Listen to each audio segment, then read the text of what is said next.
نستعين اهدنا الصراط المستقيم صراط الذين أنعمت عليهم غير المغضوب عليهم ولا الضالين.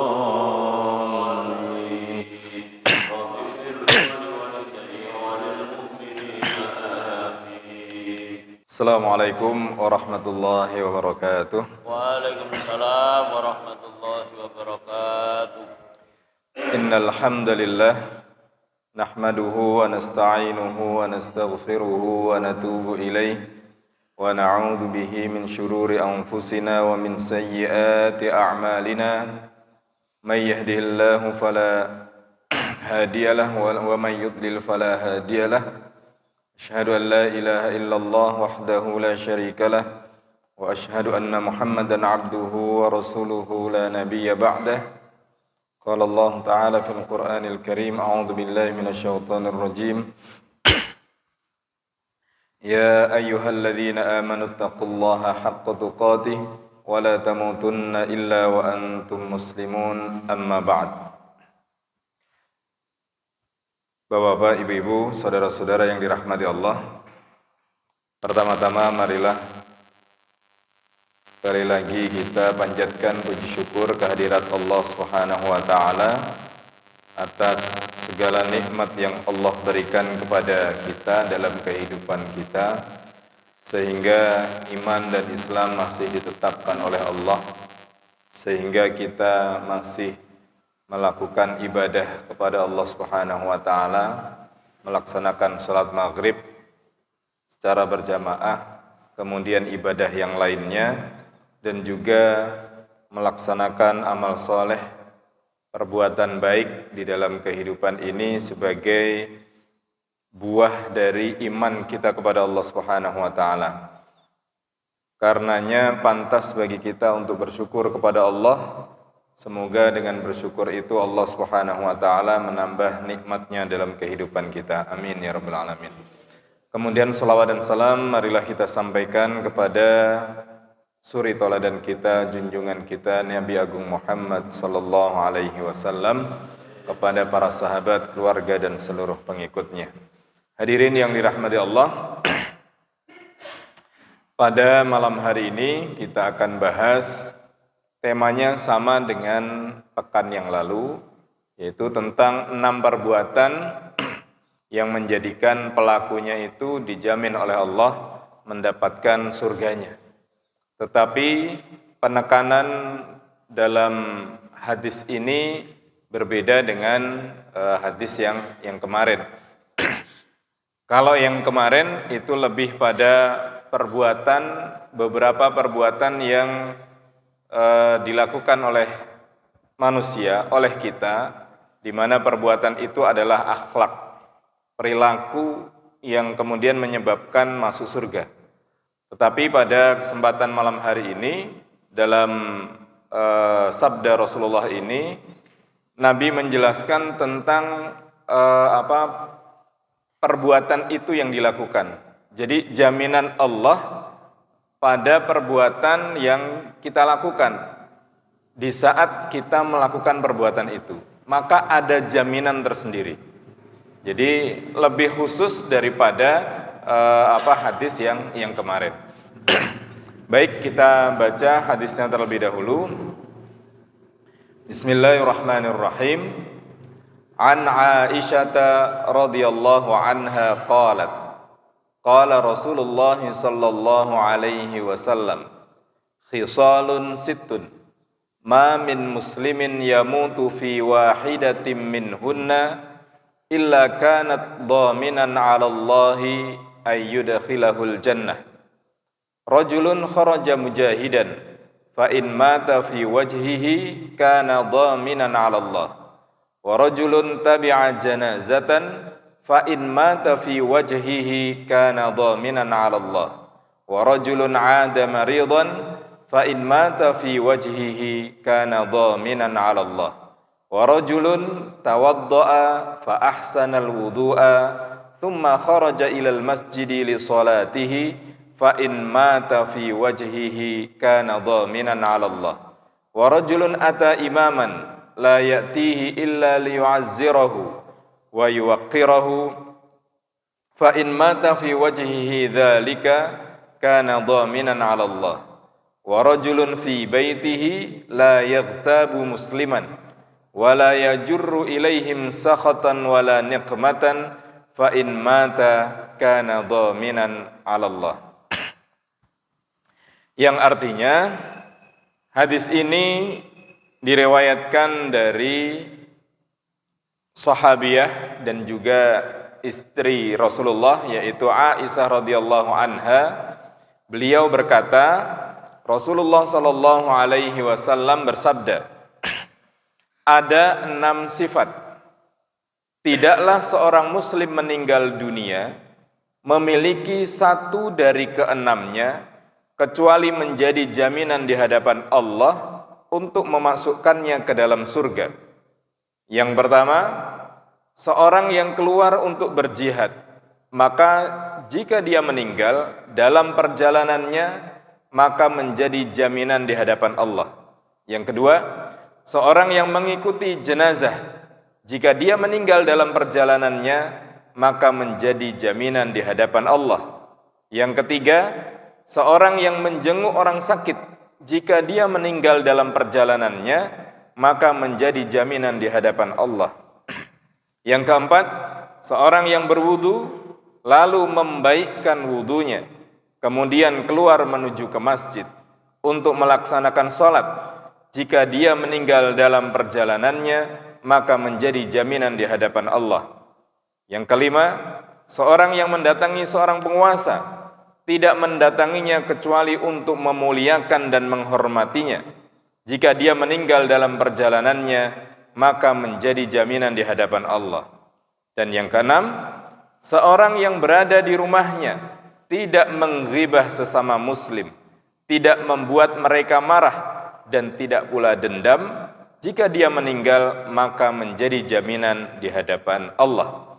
Hadis riwayat At-Tabrani dalam kitab Al-Awsat, kemudian Imam Ahmad, Ibnu Hibban, dan diletakkan di dalam kitab Sahih Targhib wa Tarhib. Bapak Ibu yang dirahmati Allah, cukup panjang hadis ini.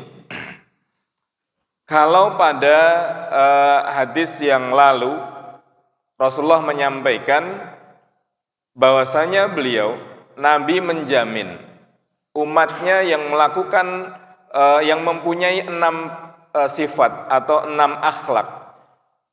Tidak berdusta, kemudian menjalankan amanah, kemudian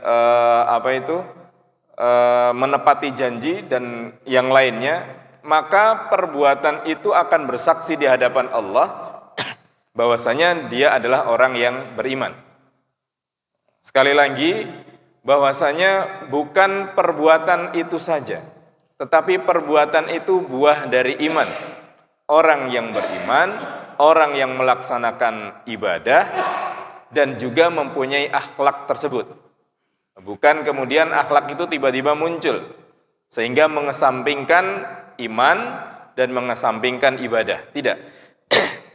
Kalau dalam hadis ini, bukan pada akhlak itu, tetapi seseorang yang melakukan beberapa perbuatan ini, di saat dia melakukan itu, kemudian dia meninggal dunia, kena musibah atau apapun bentuknya, maka dijamin masuk surga oleh Allah Subhanahu wa taala. Nah, ini.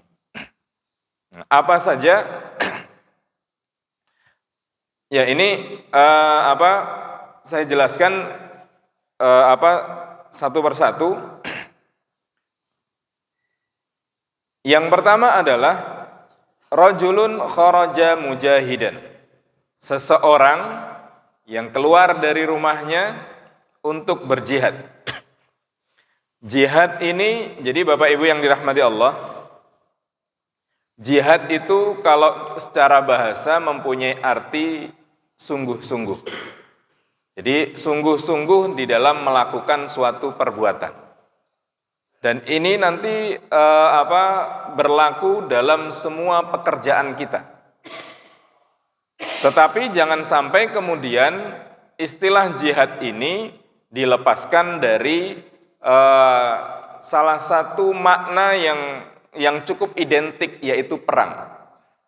Nah, itu. Jadi jihad tidak bisa dilepaskan dari istilah perang di jalan Allah. Tetapi bukan berarti kemudian menutup pemahaman atau perluasan makna dari arti jihad itu, yaitu bersungguh-sungguh dalam semua pekerjaan. Maka di dalam banyak sabdanya Rasulullah menyampaikan bahwasanya orang yang bekerja, kemudian orang yang menuntut ilmu, itu bagian dari jihad fisabilillah. Maka kan ada orang yang meninggal dikatakan mati syahid, dia orang bekerja kemudian meninggal mati syahid. Seorang ibu yang melahirkan itu kan jihad. Jadi bersungguh-sungguh, kan nggak ada itu ibu yang melahirkan anaknya main-main. Sudah mau keluar, tak lebok guys ya. Masuk, kemudian mau keluar, dimasukkan lagi, nggak ada. Yang penting cepat keluar. Itu tenanan itu. Maka itu jihadnya. Seandainya kemudian karena di saat dia melahirkan itu kemudian meninggal, dia termasuk mati syahid. Sama seperti orang yang bekerja untuk keluarganya. Jadi bekerja untuk keluarganya, untuk anaknya, istrinya. Dalam perjalanan ada musibah. Selama niatnya itu baik, maka matinya mati syahid. Sama orang yang kemudian belajar. Apakah di saat berangkat ataukah kemudian pulang dia, maka di sini dikatakan fi wajhihi. Niatnya masih benar. Ada yang berangkat kerja, berangkat belajar, atau berangkat kemanapun niatnya benar, pulangnya nggak benar. Maka kan ada itu dalam hadis kan, ada orang yang menghadap Allah, dia membawa pahala jihadnya. Ya Allah, saya ini membawa pahala jihad, saya sudah berjihad, saya sudah berperang. Maka kemudian dikatakan bohong. Kamu berperang hanya ingin dikatakan sebagai seorang yang pemberani. Ada lagi kemudian orang yang datang membawa pahala baca Qur'annya. Ya Allah, saya ini pembaca Qur'an. Saya menamatkan menghatamkan sekian bulan sekali. Tapi kemudian apa yang dilakukan itu dikatakan engkau bohong. Karena engkau membaca Qur'an itu bukan karena Allah, tetapi hanya ingin dikatakan sebagai qari, orang yang pandai atau orang yang sering menghatamkan Quran. Nah ini, maka niatnya mungkin di awal udah benar, apakah mau belajar, mau bekerja dan lain sebagainya. Begitu pulang, niatnya lain. Sama seperti orang berjihad tadi, dia berangkat benar. Tapi pulang, wah ini karena saya ini pasukan ini menang. Karena saya ini kemudian strateginya berjalan dengan baik. Maka karena saya itulah di saat dia pulang perang, fi wajhihinya hilang. Mengharapkan ridha Allahnya hilang. Maka ada sebuah ungkapan yang menarik itu bahwasanya kita ini melakukan suatu perbuatan atau ibadah lillah karena Allah itu di awal, di saat melakukan pekerjaan, dan ketika selesai melakukan itu. Kita mau sholat misalnya, niatnya sudah benar, niatnya lillah karena Allah. Sudah sholat, sudah benar, berangkat ke masjid. Kemudian sholatnya niatnya sudah baik. Begitu selesai sholat pulang, nah itu. Wah, saya sholat kan karena itu. Hilang. Kan ada sebuah kisah kan, kisah yang sering mungkin sering disampaikan itu.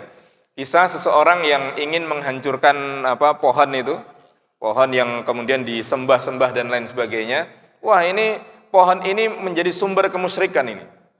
Dia datang dengan kampaknya, tapi di tengah perjalanan ada seorang kakek-kakek, kamu mau kemana? Saya ingin menghancurkan pohon itu karena menjadi sumber kemusyrikan. Oh jangan, gini. Nah, dihalang-halangi, akhirnya kelahi. kelahi kakek itu kalah. Namanya sudah tua, ini masih muda, kalah. Nah, tapi ketika dia mau menghancurkan, ditahan, jangan dulu. Saya menjanjikan kepadamu, kamu jangan menghancurkan pohon itu, tapi kamu nanti setiap pagi di bawah bantalmu ada uang. Ada uang. Wah, ini apa? Oh, kamu bohong? Enggak, coba dulu. Dia pulang, Pak. Pulang, besok tidur, bangun, wah lumayan. 1 juta. Besok bangun lagi, ada lagi 1 juta. Wah lumayan ini. Hari ketiga nggak ada, Pak. Hari ketiga nggak ada. Akhirnya dia ambil kampak lagi, bukan cuma kampak kemudian gergaji macam-macam dibawa semua.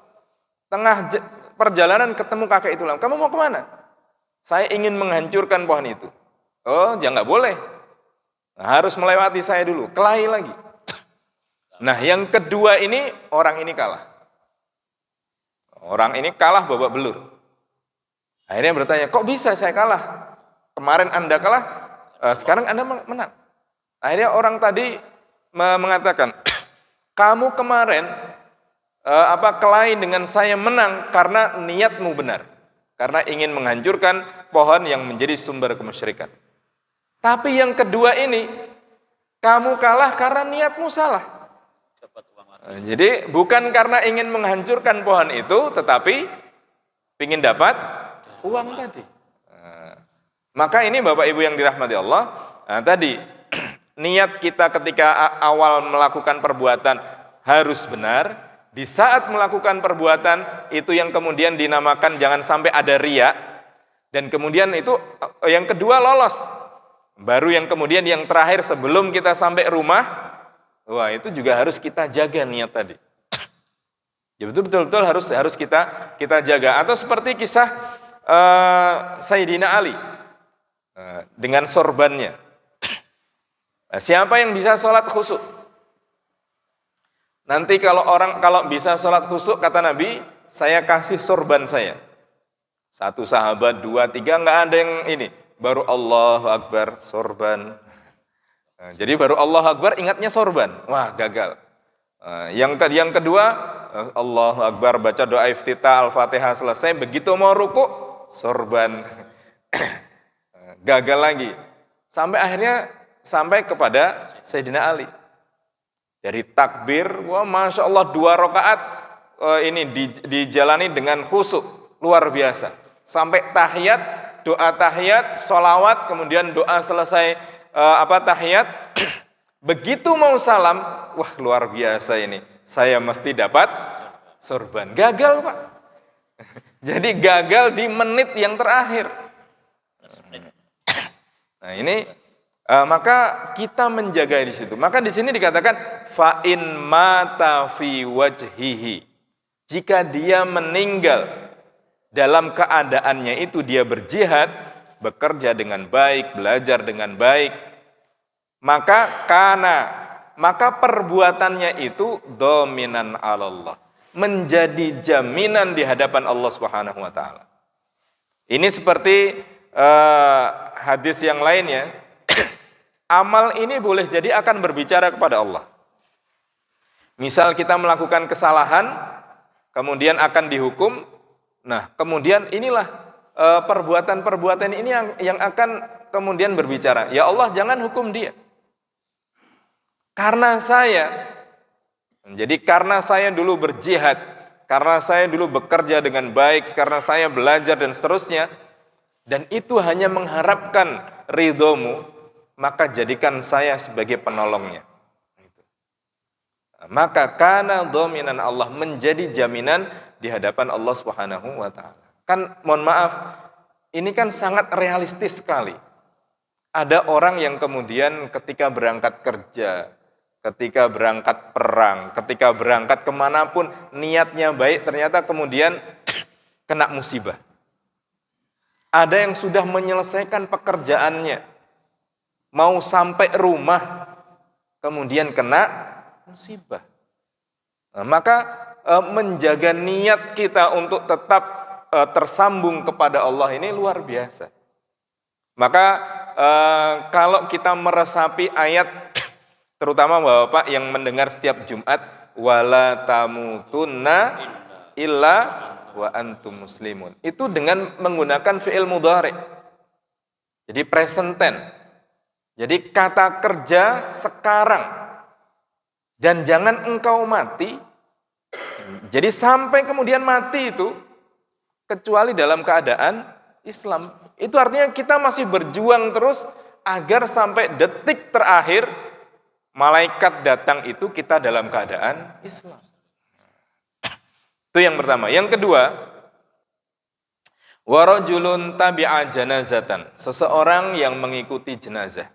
Ada yang meninggal, kemudian sekali lagi hak orang yang meninggal itu disolati.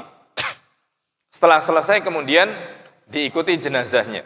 Siapa yang melakukan ini? Apakah di saat berangkat atau pulang kemudian kena musibah, maka perbuatannya tadi selama itu mengharap ridha Allah, itu menjadi jaminan di hadapan Allah. Beberapa peristiwa terakhir-terakhir itu kan ada, pingin takziah. Jadi ada yang meninggal pingin takziah. Malah kemudian rombongan muazzin ini kecelakaan. Kereta api. Ya, ada yang kereta api, ada yang bus waktu itu kan. Itu kan luar biasa. Itu perbuatan mulia itu. Dan itu menjadi perbuatan yang selama itu benar, selama itu baik mengharapkan ridha Allah, itu menjadi jaminan dia di hadapan Allah Subhanahu wa taala. Ini takziah. Nah, kemudian mengikuti jenazah itu yang kedua. Maka di sini fa'in mata fi wajhihi. Jadi ketika dia meninggal masih dalam niat baiknya tadi, maka itu menjadi jaminan di hadapan Allah. Kemudian yang ketiga, warajulun ada maridun. Seseorang yang menjenguk orang sakit. Ini artinya apa Bapak Ibu yang dirahmati Allah? Menjenguk orang sakit itu perbuatan mudah, ringan, tetapi pahalanya Masya Allah luar biasa. Dan itu bahkan dalam hadis yang pernah kita bahas kemarin, hakul muslim alal muslim sittun atau khamsun. Hak seorang muslim pada muslim yang lainnya ada 6, atau dalam riwayat yang lain ada 5. Salah satunya adalah menjenguk orang sakit. Nah, ketika menjenguk orang sakit tadi, fa'in mata fi wajhihi, ketika meninggal, apakah ketika berangkat atau pulang niatnya masih benar, maka kana dhaminan 'ala Allah, menjadi jaminan di hadapan Allah Subhanahu wa taala. Karena menjenguk orang sakit ini itu sebenarnya luar biasa ini. Jadi dampaknya banyak. Ya, selain mengingatkan yang sehat bahwasanya nikmat sehat itu luar biasa. Juga memotivasi yang sakit untuk cepat sembuh. Kemudian menjalin hubungan kekerabatan, kekeluargaan, ukhuwah. Banyak manfaatnya, banyak. Itu yang ketiga. Yang keempat, nah ini. Warajulun tawaddo'a, dan seseorang yang berwudu. Tidak hanya berwudu, fa'ahsanal wudu'a, kemudian membaikkan wudunya.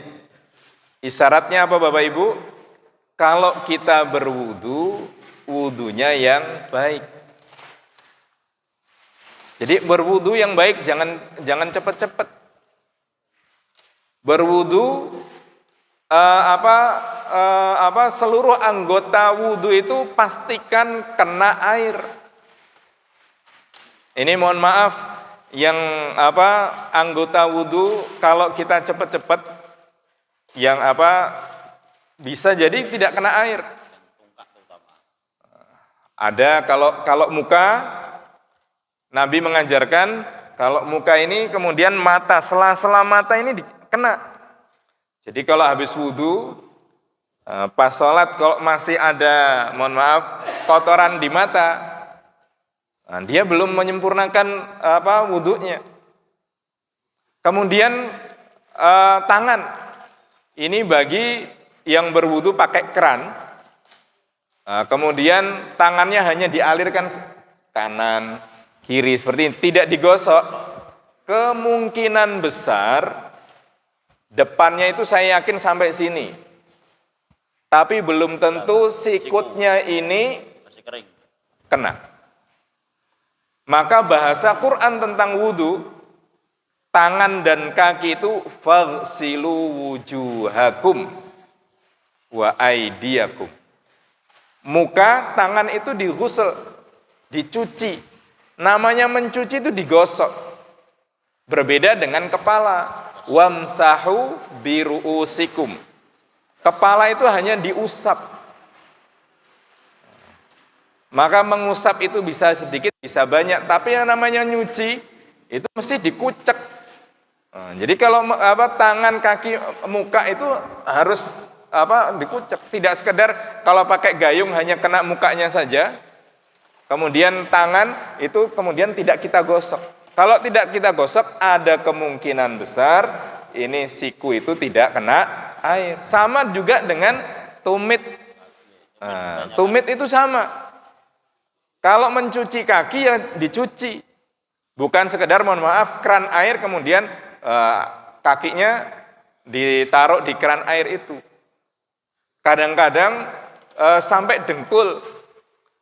Dengkulnya memang sudah melebihi anggota wudu, tapi boleh jadi tumitnya tidak kena air.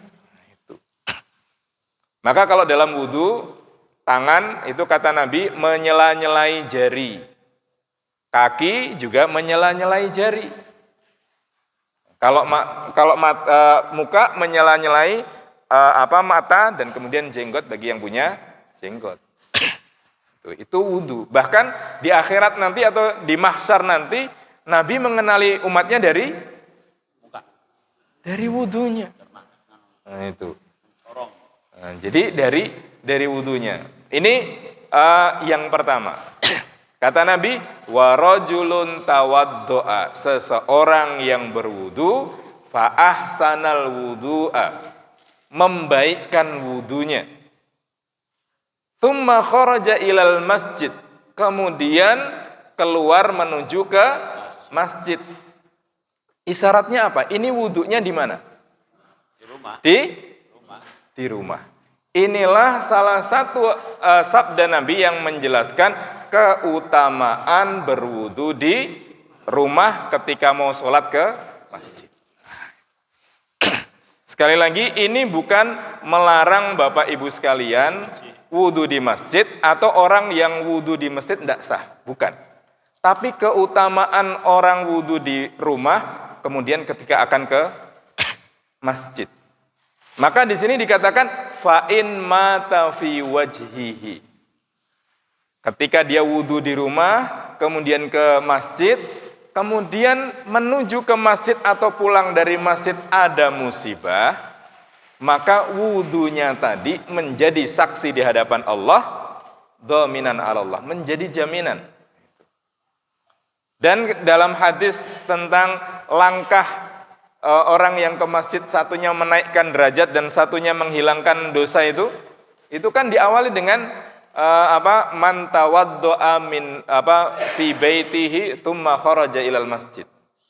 Siapa yang berwudu atau man tatahhara fi baitihi, siapa yang bersuci dari rumahnya kemudian ke masjid, maka langkahnya kan gitu. Satunya menggugurkan dosa, satunya kemudian menaikkan derajat. Jadi monggo Bapak Ibu yang dirahmati Allah, sebelum ke masjid, wudu dulu di rumah. Kalaupun di perjalanan itu buang angin, ya buang saja gitu. Jangan digondeli anginnya. Enggak apa-apa. Ya, wudu di masjid itu karena sudah batal. Darurat. Maka kan seperti mungkin Bapak Ibu sekalian yang pernah tindak haji ataupun umroh, itu Nabi biasa melaksanakan sholat di Masjid Quba. Itu kan hadisnya man tatahhara min baitihi. Siapa yang bersuci dari rumahnya, tsumma ata, kemudian tsumma masya, kemudian dia berjalan menuju Masjid Quba, melaksanakan sholat 2 rakaat, maka mendapatkan pahala sebagaimana pahala umroh. Tapi syaratnya tadi, bersuci, berwudu dari rumah. Tapi jangan ditanya, loh kan saya kalau pas di Madinah kan bukan dari rumah, dari hotel. Dari hotel. Ya rumahnya dari sini. Nah itu. Oleh karena itu Bapak Ibu yang dirahmati Allah, monggo sebelum ke masjid kita sudah wudu di rumah. Itu yang keempat. Yang kelima, wa rajulun ata imaman. Seseorang yang mendatangi pemimpin. Nah, pemimpin ya level apapun. La ya'tihi illa liyu'azzirahu wa yuwaqqirahu. Tidak mendatanginya kecuali untuk memuliakan, kemudian menghormati, bukan karena cari muka ya. Atau kemudian asal Bapak senang. Fa in mata fi wajhihi dzalika kana dhaminan 'ala Allah. Ini juga menjadi jaminan di hadapan Allah Subhanahu wa taala. Hubungan antara seseorang dengan pemimpinnya. Benar didukung, salah diingatkan. Itu fungsi amar ma'ruf nahi mungkar. Maka dalam hadis tentang nasihat, ad-dinun nasihah. Agama itu intinya nasihat. Salah satunya adalah wali a'immatil muslimina. Bahwasanya nasihat itu juga ditujukan kepada pemimpin. Maka pemimpin itu juga harus dinasehati. Kalau dalam konteks kenegaraan maka nanti ada legislatif, kemudian eksekutif dan seterusnya. Itu kan pengembangan makna dari nasihat tadi. Kalau dilepaskan nanti jadi otoriter. Ya. Itu yang kelima. Nah, yang keenam. 1 sampai 5 tadi urusannya berhadapan dengan orang semua. Kecuali berwudu memang. Ini yang keenam. Yang keenam ini tidak kemana-mana. Wa rajulun fi baitihi. Seseorang yang ada di rumahnya. Bukan berarti Bapak Ibu yang dirahmati Allah, orang di rumah itu selamat dari dosa.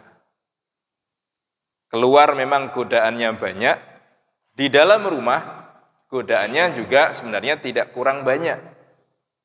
Maka kata Nabi, wa rajulun fi baitihi. Seseorang yang enggak kemana-mana di rumahnya. Dia sebenarnya akan selamat kalau kemudian dia tidak melakukan ini. Tetapi kalau kemudian dia melakukan ini, la yattabu musliman. Di rumah tidak menghibah saudaranya sesama muslim. Atau tidak menghibah secara umum lah. Kalau di rumah sendirian, apalagi sekarang, kalau dulu mungkin sendirian nggak menghibah karena nggak ada orang. Kalau sekarang kan nggak. Komunikasi ini masya Allah luar biasa. Nah, ya. Menghibah bukan dengan mulutnya tapi dengan jarinya. Karena media sosial berlaku di mana-mana. Nah, dia di rumah tetapi menghibah. Nah, maka ya sama saja. Maka kata Nabi, la yaktabu musliman, tidak menghibah. Wala yajurru ilaihim sakhatan wala niqmah. Tidak menjadikan orang lain marah dan kemudian memunculkan dendam. Fa in mata, ketika dia meninggal, kana dhaminan 'ala Allah. Diamnya tadi dia di rumah menjadi jaminan dia di hadapan Allah Subhanahu wa taala. Hadirin yang dirahmati Allah, beberapa hal ini bisa kita simpulkan, garis merahnya adalah kita menjaga hubungan dengan Allah Subhanahu wa taala dengan ibadah, dengan amal soleh, dan juga menjaga hubungan kita dengan sesama manusia, dengan saudara kita. Kalau dalam riwayat yang lain kan man satara musliman satarahullahu fid dunya wal akhirah. Siapa yang menutup aib saudaranya sesama muslim, maka Allah akan tutup aibnya di dunia dan di akhirat. Nah, sesama muslim itu pernah kita bahas, innamal mu'minuna ikhwah. Sesama muslim itu bersaudara. Bukan berarti orang bersaudara itu tidak konflik. Maka kemudian ayatnya masih berlanjut. Fa aslihu baina akhawaikum. Maka damaikanlah di antara dua saudara yang berselisih. Nah, bukan didiamkan. Nah, ada yang ribut kemudian ken tambah rame. Wis-we kampungnya ora rame. Malah dijarke itu. Nah, itu bahaya itu. Nah, maka bukan kita ngompori, tetapi kemudian meredam kemarahan. Kemudian kalau ada api yang terbakar, ya kemudian kita padamkan, bukan kemudian menjadi semakin besar. Ngebuyur yang aku bensin ya, repot. Ya, Bapak Ibu yang dirahmati Allah, saya rasa itu yang dapat kami sampaikan. Waktunya masih ada. Kalau ada sharing, tanya jawab, monggo dipersilahkan. Wallahu a'lam.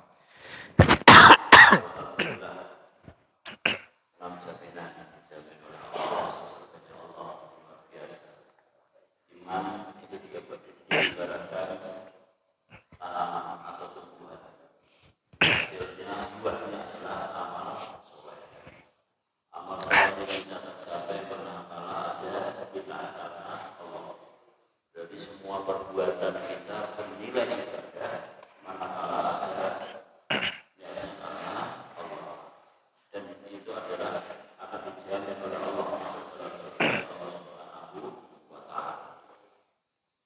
Monggo ibu-ibu yang bertanya silakan. Kalau ada yang bertanya, Ibu Mudyani Pak Yong. Assalamualaikum warahmatullahi wabarakatuh.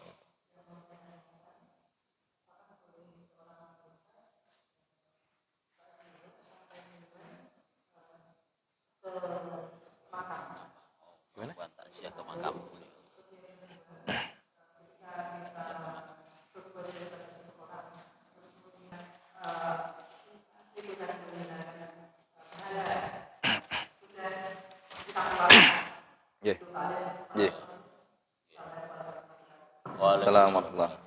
Ya. Yang pertama, apakah perempuan boleh ziarah kubur? Gitu nggih, Bu? Iya. Secara umum Rasulullah SAW dalam hadis Tirmidzi itu nahaitukum an ziyaratil kubur fazawwiruha. Jadi aku pernah melarang kalian untuk ziarah kubur. Nah, jadi pada waktu itu Nabi pernah melarang ziarah kubur. Nah, ini kemudian sebabnya apa? Kan gitu. Kenapa Nabi melarang? Tetapi kemudian fazawwiruha. Tetapi sekarang ziarahlah kalian li'annaha tudzakkirukumul maut. Karena ziarah kubur tadi mengingatkan kalian pada kematian. Nah, itu dibolehkan dengan konteks itu. Jadi bukan kemudian ziarah kubur melakukan hal-hal yang dilarang oleh syariat, tetapi untuk muhasabah, untuk berdoa, kemudian mengingat kematian dibolehkan. Nabi mengajarkan ketika masuk makam kuburan untuk berdoa, memberikan salam. Assalamualaikum ya ahlad diyar minal muslimin wal mu'minin nas'alullaha lana wa lakumul afiyah wa inna insyaallah bikum lahikun. Kan gitu. Itu mendoakan yang meninggal sekaligus berdoa kepada yang masih hidup. Nah, itu dibolehkan. Kemudian bagaimana dengan perempuan? Bapak Ibu yang dirahmati Allah, hadis tadi sebenarnya sangat umum. Laki-laki dan perempuan boleh. Nah, tetapi yang perlu dijaga dengan baik ketika perempuan itu ziarah kubur. Ini terutama yang pertama kali ya, kalau sudah kedua, ketiga mungkin nggak terlalu. Pertama kali itu diyakinkan bahwasanya ketika dia mengikuti jenazah sampai ke makam itu tidak melakukan hal-hal yang kemudian ya meronta, kemudian menangis dengan keras, kemudian mengucapkan kata-kata yang bertolak belakang dengan keimanannya dan seterusnya. Kalau itu kuat silahkan. Kalau nggak kuat maka ini harus dijaga dengan baik. Kan pernah itu. Nah, begitu sampai ke makam pingsan. Malah merepotkan yang lain. Sampai ke makam kemudian nangisnya semakin kuat.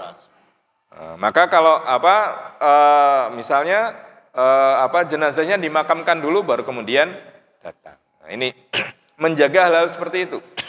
Karena seringkali yang tidak kuat itu meskipun laki-laki juga ada, tapi umumnya normalnya perempuan. Itu kaitannya dengan masalah ziarah kubur. Memang kalau di Saudi yang boleh masuk makam ya, bukan berarti kemudian ziarah kubur itu tidak harus masuk. Tapi yang boleh masuk ke makam memang hanya laki-laki.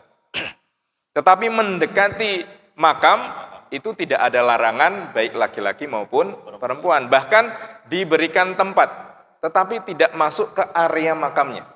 Itu kadang-kadang ada salah paham di sini. Nah, ini yang pertama. Yang kedua, memberi sesuatu kemudian yang diberi itu tidak sesuai dengan keinginannya, kemudian yang jengkel sekalian. Nah, ini yang memberi tadi kemudian mengeluarkan kata-kata ya gelo dan lain sebagainya. Bapak Ibu yang dirahmati Allah, dalam surat Al-Baqarah Allah Subhanahu wa taala sampaikan, kalau kita berinfak itu harus dijauhi jangan berinfak itu bil manni wal adza. Itu syaratnya dua. Bil manni wal adza. Apa yang dimaksud dengan bil manni wal adza? Yang satu bil manni mengungkit-ungkit pemberian, wal adza dan menyakiti orang yang diberi.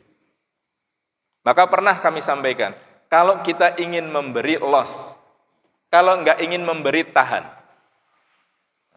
Enggak, yang kita berikan enggak seberapa, tapi dosanya kemudian ada. Apalagi di jalan ya, kita kalau ingin memberi, beri. Kalau kemudian orang yang ngomel-ngomel ya sudah biarin. Tapi kalau kemudian enggak ingin memberi ya sudah. Nah, ini malah enggak enak kalau enggak memberi, kita memberi sedikit. Tapi sambil ngomel. Males. Nah, itu. Nah, itu maka hati-hati dengan pemberian.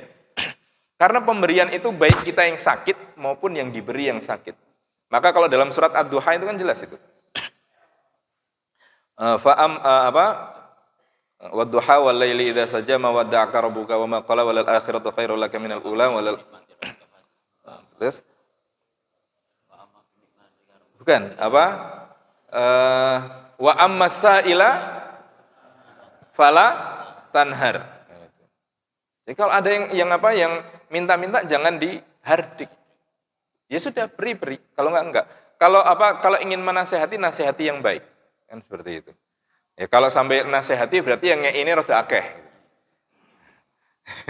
Ini 500, nasihatinya 1 jam. Karena memang dia tidak butuh nasihat. Kalau itu sudah terjadi seperti apa? Jadi Bapak Ibu yang dirahmati Allah, kita memberi kemudian kita mencaci, orangnya tersinggung, pahala kita hilang. Tapi kemudian kita istighfar, pahalanya balik. Gitu. Jadi kadang-kadang kan spontan.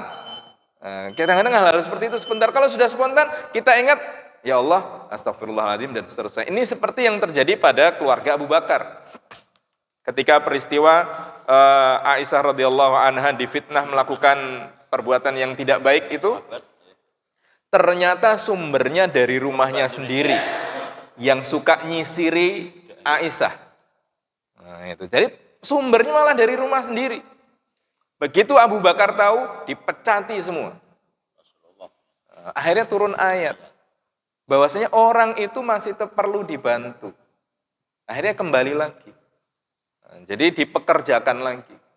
Nah, tentunya setelah kemudian bertaubat kepada Allah. Nah, ini kan hubungan sosial yang luar biasa lah. Nah, jadi seperti itu Bapak Ibu sekalian, kalau ingin memberi, beri, kalau tidak ingin memberi, tahan.